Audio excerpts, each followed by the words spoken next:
What if I told you that Israel's undercover agents weren't merely outside Iran, they were within government sessions, hearing in real time?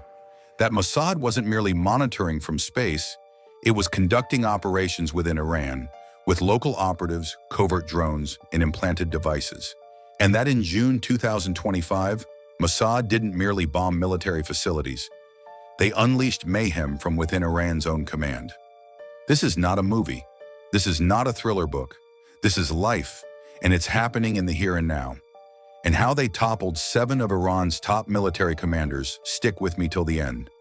Because once you see how far Mossad went, let's get to know who we're dealing with quickly. Mossad is Israel's foreign intelligence service, like the CIA or MI6, officially established in 1949, answering directly to the Israeli Prime Minister. Its mandate involves collecting foreign intelligence, counterterrorism operations, covert sabotage, targeted assassinations, and influencing foreign powers behind the scenes. But Mossad is known for one more thing: getting in and out without being detected. From capturing Nazi war criminals, to eliminating Munich Olympic attackers, to stealing Iran's nuclear documents in 2018, Mossad has proven one thing over and over again. If you're on their list, they will find you. Iran isn't just any target. It is among the world's most secure anti-spy nations. Its IRGC, Islamic Revolutionary Guard Corps, dominates everything: the military intelligence activities, border patrols, and the country's nuclear program. So how did Mossad gain entry? 1. The human network. Mossad didn't parachute in operatives with black masks. Rather, they slowly, quietly established a network within Iran. They recruited scientists, bodyguards, logistics personnel, IRGC truck drivers, even janitors within military compounds. They didn't always recruit on ideology.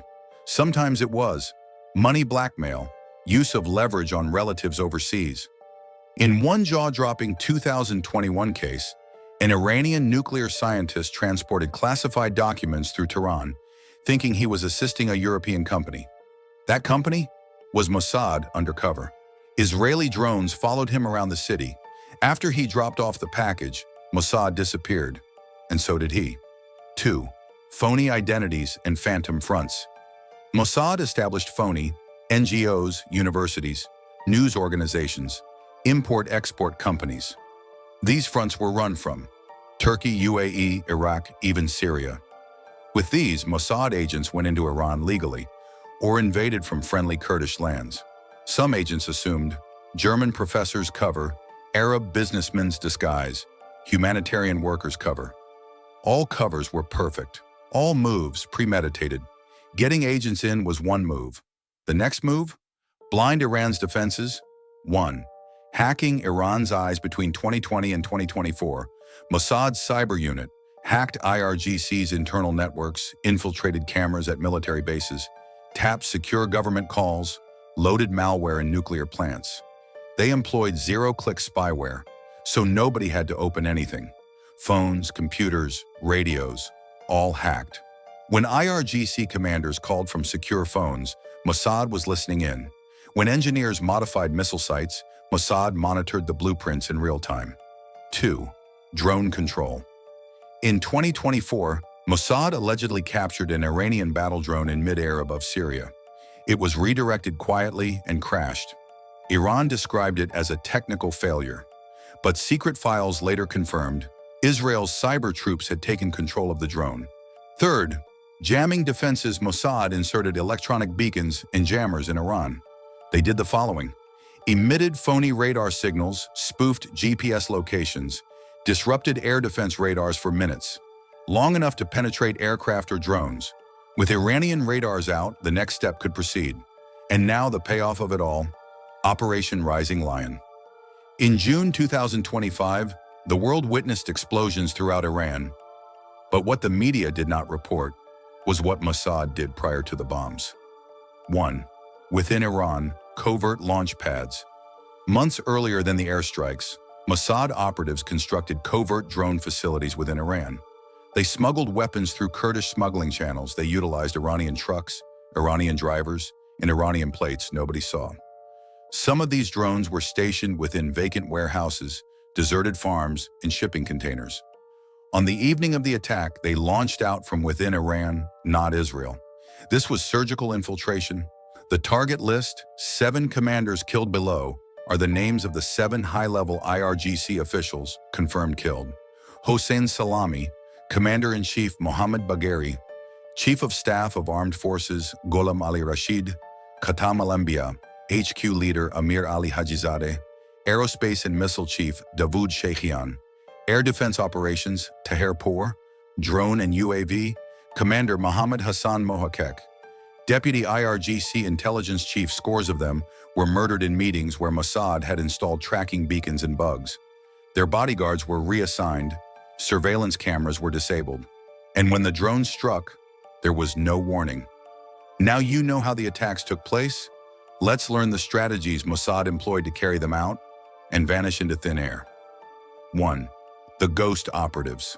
Most of Mossad agents who took part in Operation Rising Lion were already in Iran, disguising themselves as security consultants, logistics drivers, technicians employed by oil multinationals or telecoms companies.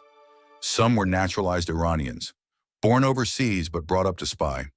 At the time of the attack, key Iranian leaders were relocated to safe houses, already mapped by Mossad.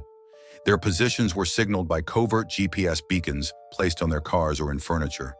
Mossad operatives in nearby locations disabled alarms, lights, and CCTV feeds too. AI-assisted assassination systems. In at least 2 killings, Mossad utilized AI-assisted remote weapons. For instance, remote-controlled machine gun, concealed within a vehicle, employed facial recognition to verify the target prior to firing. The device destroyed itself shortly afterward, with no trace left behind. 3. Self-destructive drones. Among the drones deployed for this operation were miniaturized suicide drones, able to enter windows or air vents, engineered to detonate with maximum effect in enclosed areas. They were fired from inside Iran and directed by Mossad intelligence in real time through satellite link and ground sources. After the smoke dissipated, Tehran fell silent. First mass arrests.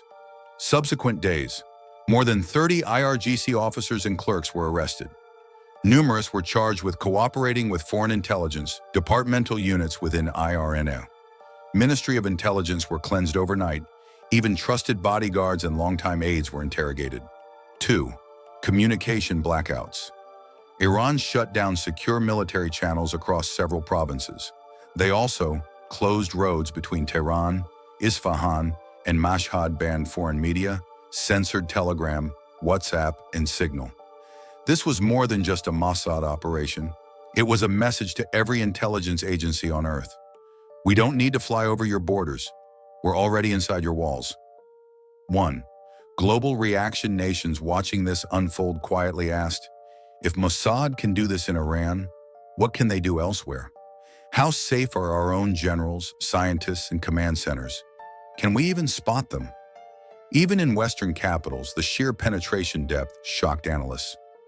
Second, intelligence warfare shift. Hitherto, the vast majority of intelligence agencies concentrated on cyber warfare, satellite espionage, drone strikes. But Mossad had gone back to something old: human penetration, blended with new AI, cyber, and drone strategies. Currently, Iran is hemorrhaging from within.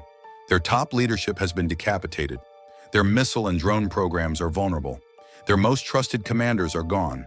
And the question remains, did Mossad stop at 7? Or are there more names on the list? Even more chilling, how many Mossad agents are still inside Iran, waiting? No one knows, and Mossad won't tell. What you've just heard is not a thriller. It's not a spy movie.